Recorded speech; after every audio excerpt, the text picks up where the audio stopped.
এবং ছাত্রীরা তাদের তৃতীয় পর্বের আবৃত্তির অনুষ্ঠান নিয়ে হাজির হয়েছে। আমরা আমাদের আজকের এই অনুষ্ঠানে আগেই বলেছি, আবৃত্তির অনুষ্ঠানটি কয়েকটি পর্বে ভাগ করে নিয়েছি। সেই কয়েকটি পর্বের অনুষ্ঠান আমরা বিভিন্ন ভাগে আপনাদের সামনে নিয়ে আসছি। এবার ভারতীয় কলা সৃজনের বি গ্রুপের শিল্পীরা আপনাদের সামনে আবৃত্তি পরিবেশন করছে।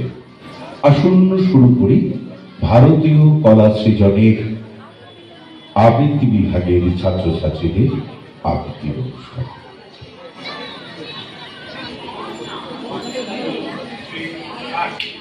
নমস্কার, কবি অন্নদাশঙ্কর রায়ের